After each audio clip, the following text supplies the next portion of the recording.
আসসালামু আলাইকুম।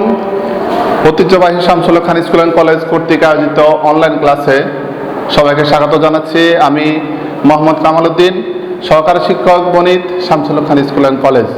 প্রিয় শিক্ষার্থীরা, কেমন আছো? আশা করি তোমরা সবাই ভালো আছো, সুস্থ আছো এবং নিরাপদে আছো। আজ আমি তোমাদের যে বিষয় নিয়ে আলোচনা করবো সেটা হচ্ছে ষষ্ঠ শ্রেণীর গণিত বিষয়ের চতুর্থ অধ্যায় বীজগণিতীয় রাশি নিয়ে। চলো আমরা ক্লাসটা শুরু করি।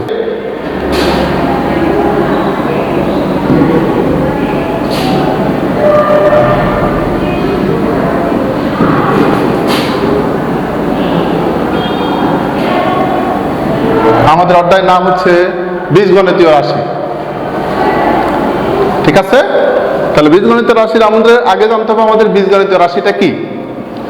বীজগণিতীয় রাশি জানতে হলে তোমাদের যেটা জানতে হবে সেটা হচ্ছে প্রক্রিয়া চিহ্ন। প্রক্রিয়া চিহ্ন কি? যোগ, বিয়োগ, গুণ, ভাগ, এগুলো হলো প্রক্রিয়া চিহ্ন। আর বীজগণিতের কিছু স্যাম্পল আছে, যেমন এ, বি, সি। এই বীজগণিতীয় প্রতীক এবং প্রক্রিয়া চিহ্ন এগুলো সমন্বয়ে যদি অর্থগত কোনো কিছু প্রকাশ করে তখন সেটাকে আমরা বলবো বীজগণিতীয় রাশি। যেমন আমি বলি 2a, এটা একটা রাশি, তার সাথে যোগ দিয়ে যদি আমি লিখি 3, তাহলে পুরোটাকে আমি একটা বীজগণিতীয় রাশি বলতে পারি। আবার 2a কেও আমি একটা বীজগণিতীয় রাশি বলতে পারি, কারণ 2 এর মধ্যে 2 এবং a গুণ আকারে রয়েছে। ঠিক আছে, তাহলে আমরা বীজগণিতীয় রাশিটা আমরা ব্যাপারটা বুঝলাম। এই পর্যায়ে আমরা 4.3 এর মধ্যে আমাদের মূল টপিকস হচ্ছে বীজগণিতের যোগ এবং বিয়োগ। তো যোগ বিয়োগ করার জন্য আমাদের কিছু মৌলিক কিছু আরো যদি জানতে হবে সেটা হচ্ছে সদিশ রাশি। সদিশ রাশিটা কি আমরা একটু জেনে নেই। যেমন সদিশ রাশি, আমি একটা ছোট্ট একটা উদাহরণ দেই। তোমাকে যদি বলা হয় যে 10 টাকা এবং 5 কেজি যোগ করো, তাহলে এটা কি সম্ভব? সম্ভব না, কারণ 10 টাকা হলো একটা মুদ্রা আর 5 কেজি হলো এটা একটা পরিমাপ, এটা কখনো যোগ করা যাবে না। কিন্তু তোমাদের যদি বলা হয় 10 টাকা এবং 5 টাকা যোগ করো, তাহলে কিন্তু তোমরা খুব সহজে উত্তরটা দিয়ে দিতে পারবা। তার মানে এই ক্ষেত্রে আমরা বুঝতে পারলাম যে এক জাতীয় রাশি হলে আমরা এটা যোগ করতে পারবো অথবা বিয়োগ করতে পারবো। তো এক্ষেত্রে আমরা সদিশ বীজগণিতীয় সদিশ রাশিগুলো আমরা একটু জেনে নিই। কেমন, খেয়াল করে দেখো। তাহলে আমরা যদি লিখি 2a আমাদের আগে থাকলো, তার সাথে আমি লিখলাম 3a, তার সাথে আমি লিখলাম -7a। তাহলে খেয়াল করে দেখো শিক্ষার্থীরা, এখানে কিন্তু প্রত্যেকটার রাশির মধ্যে একটা প্রতীক রয়েছে, সেটা সবসময় থাকবে। যেমন এ এ এ, শুধুমাত্র তাদের সহগগুলো পরিবর্তন হচ্ছে। এই সহগগুলো যদি পরিবর্তন থাকে এবং প্রতীকগুলো যদি একই থাকে, তখন এই ধরনের রাশিগুলোকে আমরা বলবো সদিশ বীজগণিতীয় রাশি। তাহলে বিসদৃশ বীজগণিতীয় রাশিগুলো তাহলে কেমন, সেটা তাহলে তোমরা সহজে বুঝতে পারতেছ। সেটা হচ্ছে, যেমন এখানে আছে 2a, আমি এখানে যদি লিখে ফেলি 2a লিখলাম, আর এখানে যদি 3b লিখি, তাহলে খেয়াল করে দেখো এখানে আছে a, এখানে আছে b, তাহলে অক্ষর প্রতীকগুলো কিন্তু ভিন্ন ভিন্ন, একই রকম প্রতীক না। তাহলে এই জন্য আমরা এই রাশিটাকে বলবো, এই দুটা রাশিকে বলবো বিসদৃশ রাশি। তাহলে চলো আমরা বীজগণিতের যোগ এবং বিয়োগের অঙ্কগুলো আমরা বই থেকে শুরু করি। আচ্ছা, আমরা এখন শুরু করব তোমাদের বইয়ের 4.3 অনুশীলনী পৃষ্ঠা নাম্বার 93। এখান থেকে আমরা একটা অঙ্ক করি, তাহলে তোমরা বুঝতে পারো। সেটা হলো কোশ্চেন নাম্বার 18। 18 নম্বর অঙ্ক রাশিগুলো আমি আগে উঠিয়ে নেই। 4a -3b -3a + b -2a + 3b। আমরা 3টা বীজগণিতীয় রাশি পেলাম। এখন এই 3টা বীজগণিতীয় রাশি আমরা যোগ করব। তো আমরা খেয়াল করব, যোগ এবং বিয়োগ করার জন্য অবশ্যই রাশিগুলো সদিশ রাশি হতে হবে। তো সদিশ রাশি যেহেতু হতে হবে, তাহলে আমাদের 3টা রাশিকে আমরা সাজাবো, এমনভাবে সাজাবো যেন সদিশ রাশিগুলো নিচে নিচে থাকে। এই জন্য আমরা বলবো যে সদিশ রাশিগুলো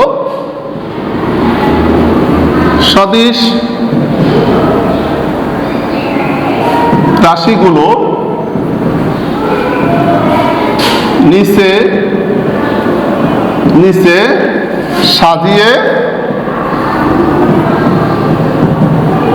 লিখি। আচ্ছা, তাহলে আমরা প্রথম রাশিটা আমরা লিখে ফেলি।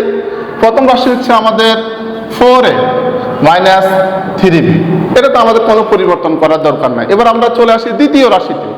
আমরা খেয়াল করে দেখি দ্বিতীয় রাশির প্রথম পদটা হচ্ছে -3a, তার মানে হলো এখানে প্রতীক হচ্ছে a। তাহলে অবশ্যই আমরা এখানে যখন এটা লিখবো, এ যেখানে রয়েছে তার নিচে আমরা এ বরাবর লিখবো।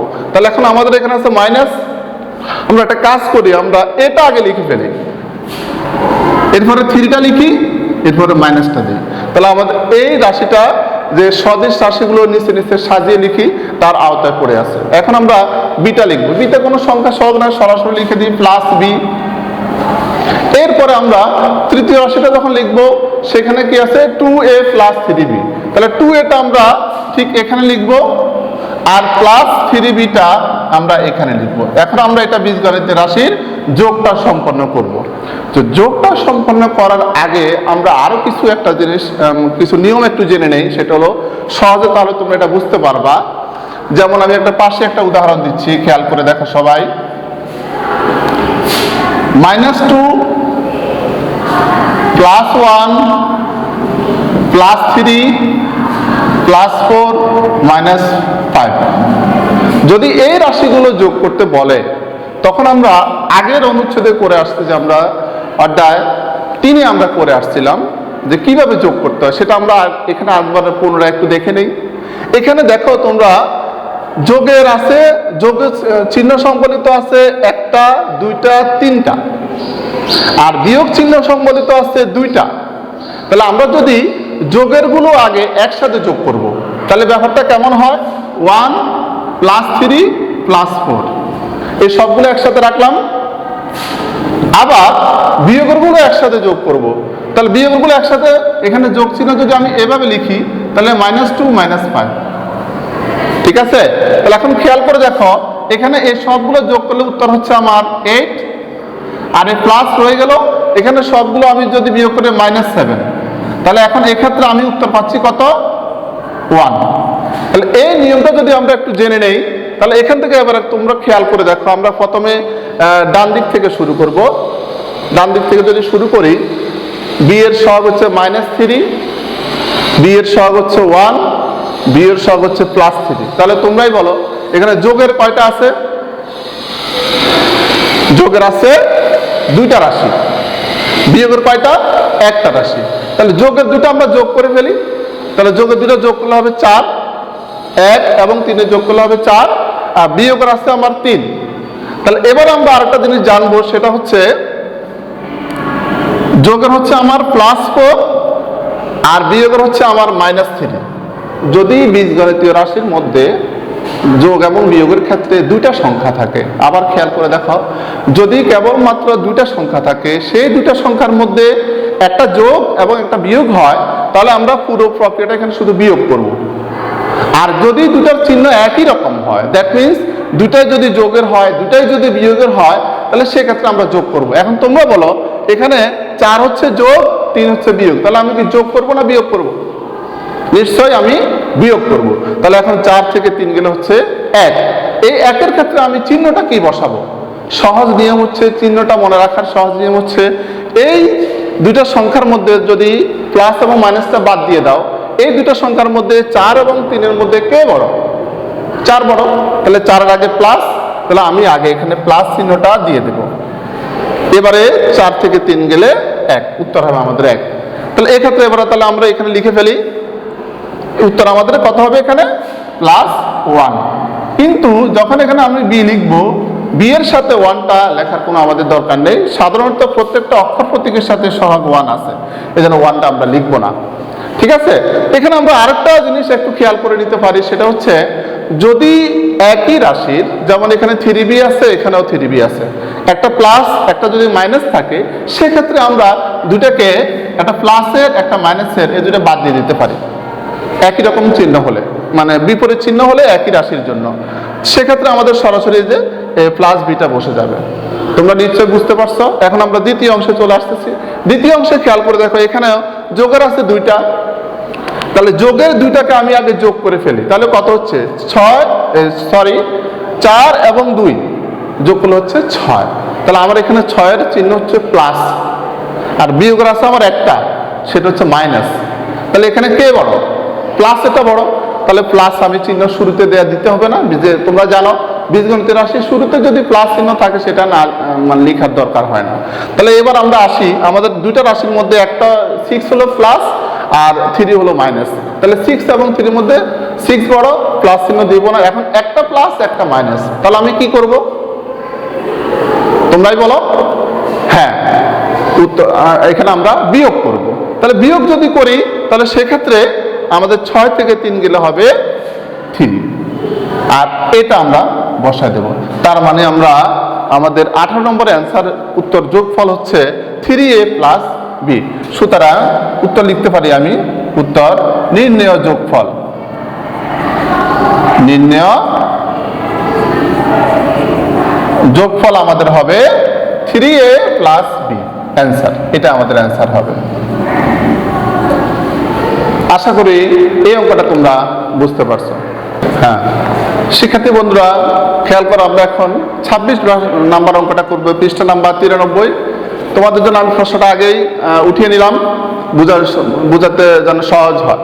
খেয়াল করে দেখো, এখানে যদি a স্কয়ার সমান x square plus y square minus z square, b square সমান y square plus z square minus x square, c square সমান x square plus z square minus y square হয়, তবে আমাদের এই রাশিটা দেখাতে হবে। তোমরা প্রশ্নটা একটু মিলিয়ে নাও, x square plus y square minus z square. এরপরে হ্যাঁ প্রশ্নটা ঠিক আছে। তাহলে আমরা সমাধানটা কিভাবে করি আমরা একটু খেয়াল করে দেখো। শুরুতে এটা প্রশ্ন হয়তো আমি বোঝানোর সুবিধার্থে উঠালাম, কিন্তু তোমরা তো প্রশ্ন উঠাবে না, তোমরা শুরুতে লিখবা। দেখো এখানে যদি একটা কথা আছে, আবার মাঝখানে কিছু বীজগণিতের রাশি আছে, এরপর হচ্ছে হয়। এই দুটার মাঝখানের যে অংশটা লেখা আছে এর তথ্যগুলো আমাদের দেওয়া আছে। এই জন্য আমরা কি লিখব? দেওয়া আছে, শুরুতেই দেওয়া আছে লিখে আমরা লিখব a স্কয়ার সমান x square plus y square minus z square, এইভাবে লিখব। আবার তার নিচে লিখব এই রাশিটা লিখব, b স্কয়ার সমান y square plus z square minus x square. আবার c স্কয়ার সমান লিখব x square plus y square z square minus y square. এই তিনটা রাশি আমরা লিখে ফেলবো। তাহলে খেয়াল করে দেখো, আমাদের এই তিনটা রাশি লেখার পরে এখন আমরা লিখবো বাম পক্ষ। তো আমি অঙ্কটার প্রশ্নটা এখন মুছে দিচ্ছি। তাহলে এবারে শুরুতে আমি লিখতেছি, যেটা প্রমাণ করবো সেটা হচ্ছে বাম পক্ষ আগে আমি লিখবো। বাম পক্ষ আমাদের ছিল a square plus b square plus c square. এখন আমরা a স্কয়ারের মানটা এখান থেকে বসিয়ে দেই। তাহলে ঠিক সমানের নিচে আমরা সমান দেব। তোমরা লেখার সময় একটু খেয়াল করবা এই সমানটা যেন এক সিরিয়ালের নিচে নিচে থাকে। তাহলে প্রথমে আমরা a স্কয়ারের মানটা বসাবো। a স্কয়ারের মান হচ্ছে পুরোটা, যেহেতু a স্কয়ার ছিল একটা পদ, আর একটা পদের পরিবর্তে আমাদের এখানে তিনটা 1 2 3 তিনটা পদ রয়েছে। তাহলে আমরা যে কাজটা করব, এই তিনটাকে ব্র্যাকেটে রাখবো।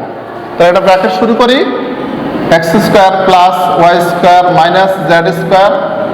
a স্কয়ারের মানটা আমি লিখলাম, এরপরে প্লাস চিহ্নটা আমি এখানে দিয়ে দেব। এরপর দেখো ঠিক একই অবস্থা, b স্কয়ারের পরিবর্তে আমি এই মানটা বসাবো। এখানেও একই কাজ, b স্কয়ারের পরিবর্তে এখানে তিনটা পদ রয়েছে, তাহলে এখানেও আমি ব্র্যাকেট ইউজ করব। তাহলে কত হবে? y square plus z square minus x square. তাহলে আমার আরো একটা পদ বাকি আছে, সেটা হচ্ছে প্লাস c স্কয়ার। যেহেতু আমি জায়গা হচ্ছে না, আমি এখানে লিখি প্লাস c স্কয়ারের মানটা লিখে ফেলি। c স্কয়ারের মান হচ্ছে x square plus Z square minus Y square, তাহলে মানগুলো লিখলাম। তো এই ক্ষেত্রে আমি দেওয়া আছে অংশটা আমি মুছে দিচ্ছি। এখন এটা যদি আমি সলভ করতে হয়, সমাধান করতে হয়, এবার আমি প্রথমে যেটা করব, যে তোমরা অধ্যায় 3-এ এই ব্র্যাকেটের কাজগুলো শিখে আসছো। তো আমরা একটু এই প্রথম ব্র্যাকেটের আগে কিন্তু প্লাস চিহ্ন রয়েছে, তাহলে প্লাস চিহ্ন যখন থাকে ব্র্যাকেটটা উঠানোর সময় আমরা চিহ্নগুলো পরিবর্তন করব না, যেমন আছে তেমন লিখে ফেলি। তাহলে আমি লিখবো X square plus Y square minus Z square. ঠিক এটাও একই অবস্থা, Y square plus Z square minus X square সমান, সরি এখানে প্লাস, আমাদের আরেকটা অংশ আছে এক্স স্কোয়ার, এটা নিচে লিখি X square plus Z square minus Y square. এখন শিক্ষার্থী বন্ধুরা তোমরা এখন দেখো, আমাদের এই রাশিটার মধ্যে মোট 9টা পদ রয়েছে। 9টা পদের মধ্যে আমাদের এক্স এর পদ রয়েছে 3টা, এই 1টা 2টা এবং 3টা। এই 3টা এক্স এর পদের মধ্যে আমাদের এই এক্স স্কোয়ার, তার আগে আছে 1, সহগটা 1, ঠিক এখানেও সহগটা মাইনাস যদি বাদ দিই সংখ্যা সহগ 1, কিন্তু একটা প্লাস একটা মাইনাস। তাহলে এক্ষেত্রে আমি তোমাদের আগের অঙ্কের মধ্যে বুঝাইছিলাম যে এরকম যদি সমান রাশি থাকে, চিহ্নটা শুধু পরিবর্তন হয়, সেক্ষেত্রে আমরা কি করব, এই দুটাকে আমরা একটা প্লাস একটা মাইনাসে বাদ দিয়ে দেব। তাহলে দেখো এক্স স্কোয়ার রাশি আছে, পদ আছে আর মাত্র একটা, তাহলে সেটা হচ্ছে মাত্র এই এক্স স্কোয়ার, এটা আমি লিখে দিলাম। এরপর দেখো ওয়াই স্কোয়ার, ওয়াই স্কোয়ার একই নিয়ম, 1 2 3, এই দুইটা কাটা যাবে, একটা প্লাস একটা মাইনাস কেটে দিলাম, আর বাকি আছে ওয়াই স্কোয়ার। এটা জেড স্কোয়ার 3টা, এই দুইটা কাটা যাবে, আর বাকি আছে প্লাস জেড স্কোয়ার। দেখো এটাই কিন্তু আমাদের কোশ্চেন নাম্বার 26-এর ডান পক্ষ, যেটা আমাদের প্রমাণ করতে বলা হয়েছে। তাহলে আমরা লিখতে পারি এখানে সমান ডান পক্ষ। এখন তাহলে এরপর আমরা কি লিখব, এক্ষেত্রে তোমরা লিখবা, সুতরাং অনেকে লিখে বাম পক্ষ সমান ডান পক্ষ। এটা না লিখে আমার পরামর্শ হলো তোমরা যে বইয়ের যেটা বাম পক্ষ লেখা ছিল সেটা উঠাবা, সমান দিয়ে ডান পক্ষে যেটা ছিল সেটা উঠাবা। দ্যাট মিনস আমরা লিখবো a square plus b square plus c square সমান x square plus Y square plus Z square. এরপর আমরা এখানে লিখবো প্রমাণিত। আশা করি অঙ্কটা তোমরা বুঝতে পারছো। আচ্ছা প্রিয় শিক্ষার্থীরা, এই পর্যায়ে আমরা শুরু করব বীজগণিতীয় রাশির বিয়োগ অঙ্ক। বিয়োগ অঙ্ক মূলত যোগ অঙ্কের মতোই, শুধু ছোট একটা নিয়ম আমরা এখানে অতিরিক্ত যোগ করব, অতিরিক্ত লিখতে হবে। সেটা হচ্ছে এমন, তা আমরা জানি এটা হলো প্রথম রাশি, এটা হলো দ্বিতীয় রাশি। প্রথম রাশি থেকে দ্বিতীয় রাশি বিয়োগ করতে হবে। তাহলে শুরুতেই আমরা যোগ যেভাবে করছিলাম, সদিশ রাশিগুলো নিচে নিচে সাজিয়ে লিখি, ওই কথাটা আমরা আবার লিখব। তাহলে আমরা কি লিখব, সদিশ রাশিগুলো নিচে নিচে সাজিয়ে লিখি। তাহলে প্রথম রাশিটা আমরা লিখে ফেলবো, ওখানে কোনো চেঞ্জ হবে না, প্লাস 9x প্লাস 18। এবার আমরা দ্বিতীয় রাশিটা যখন আমরা খাতা লিখবো, তখন একটা মনে রাখতে হবে আমাদের, খেয়াল করে দেখো কিভাবে লিখতে হয়, একটু তোমরা খেয়াল করো। প্রথমে দ্বিতীয় রাশির প্রথম পদ হচ্ছে 5x। দেখো এখানে হচ্ছে শুধু x, x এর কোনো পাওয়ার 1 রয়েছে। তাহলে আমাদের খুঁজে দেখতে হবে এই প্রথম রাশির মধ্যে কোন পদে x এর পাওয়ারটা 1 রয়েছে। সেটা তোমরা দেখতেই পাচ্ছ, সেটা হচ্ছে এই রাশিটা। তাহলে আমরা ঠিক একই বরাবর আমরা এই 5x-টা লিখবো। এখন দেখো এখানে 5x এর আগে চিহ্ন আছে প্লাস, তাহলে এই চিহ্ন বরাবর আমরা প্লাসটা আগে দিয়ে দেই, এরপরে 5x-টা আমরা লিখে ফেলবো। এই পদটা আমাদের উঠানো হয়ে গেল। এই পর্যায়ে আমরা যাব দ্বিতীয় পদে। দ্বিতীয় পদ আছে আমাদের 9, শুধুমাত্র প্লাস 9। খেয়াল করো এখানে কোনো চলক নেই, মানে অজানা প্রতীক এখানে কোনো নেই, শুধু 9। শুধু 9 এখানে আমাদের, তার মানে শুধু সংখ্যা, শুধু সংখ্যাটা কোথায় রয়েছে? এখানে। তাহলে এই বরাবর আমরা 9টা লিখবো। তো 9টা লেখার সময় আমরা লিখবো +9। এবার আমরা চলে যাব তৃতীয় পদে চলে যাব। তৃতীয় পদে আছে +8x²। তাহলে x² পদযুক্ত রাশি হচ্ছে এখানে, তার মানে এখানে আগে আছে প্লাস, তো এখানে আছে মনে হয় প্লাস প্লাস লিখতে হবে না, আমরা শুধু 8x² লিখে ফেলি। এখন আমরা এটা করব বিয়োগ। দেখো, যেটা তোমাদের শুরুতে বলছিলাম বিয়োগ অঙ্কের করার নিয়মের ক্ষেত্রে যোগ অঙ্কের মতোই, শুধু অতিরিক্ত একটা নিয়ম আমরা এখানে জানবো। সেটা কেমন? দ্বিতীয় রাশির প্রত্যেকটার চিহ্ন আমরা পরিবর্তন করে দেব। এখন 9 আগে আছে এখানে প্লাস, আমরা লিখবো এটা মাইনাস, মাইনাসটাকে আমরা ব্র্যাকেটে রাখবো। এখানে আছে প্লাস, লিখবো মাইনাস, এটাও ব্র্যাকেটে রাখবো। এখানে আছে প্লাস, এটা দেবো আমরা মাইনাস, এটাও ব্র্যাকেটে রাখবো। এখন তোমরা জাস্ট যোগ অঙ্কের মতোই চিন্তা করো, কিন্তু এখানে আমরা এই চিহ্নটাকে বিবেচনায় রাখবো না। আমি বোঝানোর সুবিধার্থে আমি এই চিহ্নটা এখন মুছে দিচ্ছি, এই চিহ্নটা মুছে দিচ্ছি। এখন বলো, এখানে এই দুইটার মধ্যে যদি তুমি যোগ করো তাহলে কি করবে তুমি? তাহলে এই দুটো সংখ্যার মধ্যে আমি আগেই বলেছিলাম, দুইটা সংখ্যার ক্ষেত্রে কেবলমাত্র দুইটা সংখ্যা যদি থাকে, সেটা হচ্ছে যার মধ্যে যে চিহ্নটা বড় সে চিহ্নটা আমরা আগে দিয়ে দেব। যেমন 18 এবং 9, এর মধ্যে কে বড়? 18 বড়, তার আগে 18টার প্লাস আমি দিয়ে দিলাম। এবারে বলো, এটা হচ্ছে প্লাস, এটা মাইনাস, তাহলে একটা প্লাস একটা মাইনাস, তাহলে এক্ষেত্রে একটা প্লাস একটা মাইনাস হলে আমরা কি করব? অবশ্যই আমরা বিয়োগ করব। তাহলে বিয়োগ করলে 18 থেকে 9 গেলে কত? 9, আমরা লিখে ফেললাম। ঠিক এখানে একই কাজ, 9 এবং 5 অথবা 9 এবং 5, এই দুটার মধ্যে কে বড়? 9 বড়। 9 এর আগে চিহ্ন প্লাস, আমি শুরুতে প্লাস দিয়ে দেব। এরপরে আমরা যে কাজটা করব, যে একটা প্লাস একটা মাইনাস, তাহলে কি করব?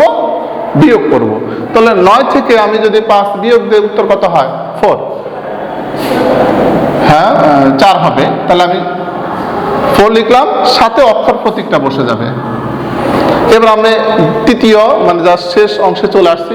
এখানে দেখো, এখানে x² আছে দুটার মধ্যে, একটা প্লাস একটা মাইনাস, কে বড়? 8 বড়। এটার আগে মাইনাস, আমি মাইনাস দিয়ে দিলাম। এখন একটা মাইনাস একটা প্লাস হলে বিয়োগ হবে, তাহলে 8 থেকে 7 গেলে 1। যেহেতু এখানে অক্ষর প্রতীক রয়েছে, 1 আর লিখতে হবে না, তার মানে শুধুমাত্র x² হবে। এখন আমরা আগের চিহ্নগুলো দিয়ে দিই। তাহলে এক্ষেত্রে আমাদের উত্তর হবে, সুতরাং নির্ণয় বিয়োগফল হবে -x² + 4x + 9। এটা হবে আমাদের অ্যান্সার। আশা করি অঙ্কটা তোমরা বুঝতে পারতেছ। শিক্ষার্থী বন্ধুরা, এই পর্যায়ে আমরা শুরু করব কোশ্চেন নাম্বার 37, আর এটাই আজকে আমাদের অনলাইন ক্লাসের শেষ অঙ্ক। তো তোমরা একটু নিয়মটা একটু খেয়াল করে দেখো। যদি x = a + b, y = b + c এবং z = c + a হয়, তবে দেখাও যে x - y + z = a। এটা আমাদের প্রমাণ করতে হবে। তো এর আগের অঙ্কের যোগের নিয়মের দ্বিতীয় অঙ্কের ক্ষেত্রে আমরা আলোচনা করছিলাম, যদি এরকম যদি এবং হয় এরকম থাকে, তাহলে দেওয়া আছে লিখে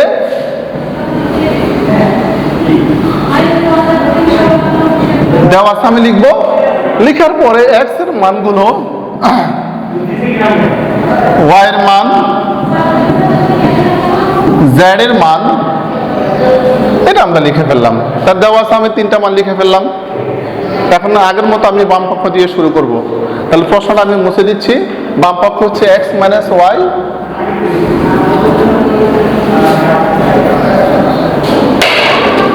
সুতরাং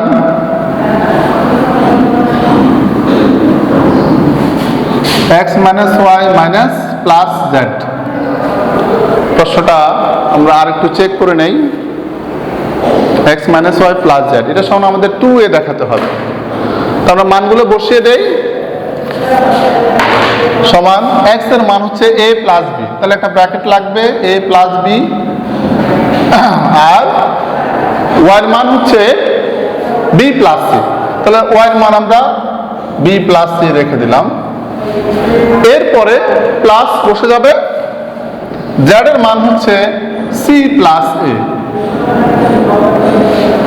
তাহলে এখন আমরা এই মানগুলো বসে মুছে দিচ্ছি, সমান। এক্ষেত্রে আমাদের কাজ হচ্ছে ব্র্যাকেটটা উঠানো। তো ব্র্যাকেটটা উঠানোর জন্য এর আগের অঙ্কগুলোর কয়েকটা অঙ্কের মধ্যে আমি আলোচনা করছিলাম, যদি ব্র্যাকেটের আগে প্লাস থাকে ব্র্যাকেট উঠানোর সময় চিহ্নটা চেঞ্জ হবে না, আর যদি মাইনাস থাকে চিহ্ন চেঞ্জ হবে। এখন এই ব্র্যাকেটের আগে আছে প্লাস, তাহলে এ পদের আগে আছে প্লাস, এটা চেঞ্জ হবে না, এটা রেখে দিলাম এ। এটা আছে প্লাস, এখানে এ ব্র্যাকেটের আগে মাইনাস আছে, তার মানে ভিতরের চিহ্নগুলো চেঞ্জ হবে। তাহলে বি এর আগে আছে মাইনাস, প্লাস প্লাস হয়ে যাবে মাইনাস। এটাকে আমরা আরেকভাবে চিন্তা করতে পারি যে মাইনাসে প্লাসে মাইনাস গুণ করলে, আর এখানে আছে প্লাস, তাহলে প্লাসে মাইনাসে মাইনাস সি, এটা রয়ে গেল সি প্লাস। এখন তোমরা দেখো এখানে মোট 6টা পদ রয়েছে। এই 6টা পদের মধ্যে এ আছে 2টা, বি আছে 2টা, সি আছে 2টা। খেয়াল করে দেখো এর এটা প্লাস, এটাও প্লাস, তাহলে দুইটা যেহেতু পদ হচ্ছে মাত্র 2টা, আমি তোমাদের আগে বলছিলাম 2টা পদের ক্ষেত্রে যদি 2টা যদি একই চিহ্ন বিশিষ্ট হয় তাহলে ওই 2টা যোগ হবে। তাহলে এখন 2টারই চিহ্ন যেহেতু প্লাস, প্লাসটা বসাবো, কিন্তু শুরুতে আমাদের প্লাস বসানোর দরকার নেই। এই ক্ষেত্রে আমাদের সহগগুলো নেব। এখানে আছে সহগ 1, এখানে আছে সহগ আছে 1, 1 এবং 1 যদি যোগ করি 2, তার মানে 2 বসবে, সাথে অক্ষর প্রতীকটা বসে যাবে। এবারে বি আছে একটা প্লাস একটা মাইনাস, এটার সহগ 1, এটারও চিহ্ন বাদ দিলে সহগ 1, তাহলে দুটো সেম। এক্ষেত্রে একটা প্লাস একটা মাইনাস, এটা আমরা কেটে দিতে পারি, সিও কেটে দিতে পারি, তার মানে আমাদের এটাই থাকলো। সুতরাং এটা হচ্ছে আমাদের কি ডান পক্ষ। এখন আমরা লিখতে পারি সুতরাং x minus Y plus Z equal 2a। এখানে আমরা লিখব দেখানো হলো। তাহলে প্রিয় শিক্ষার্থীরা, আমরা বীজগণিতীয় রাশির অধ্যায় 4.3-এর মধ্যে আমরা যোগ বিয়োগের কয়েকটা অঙ্ক করলাম। আশা করি এই অঙ্কগুলো তোমাদের বুঝতে কোনো সমস্যা হয়নি। আর যদি সমস্যা মনে করো তোমাদের বিষয় শিক্ষকের সাথে যোগাযোগ করে নিবা, চেষ্টা করবা বোঝার জন্য। ধন্যবাদ সবাইকে, সবাই সুস্থ থাকবা, নিরাপদে থাকবা। আল্লাহ হাফেজ।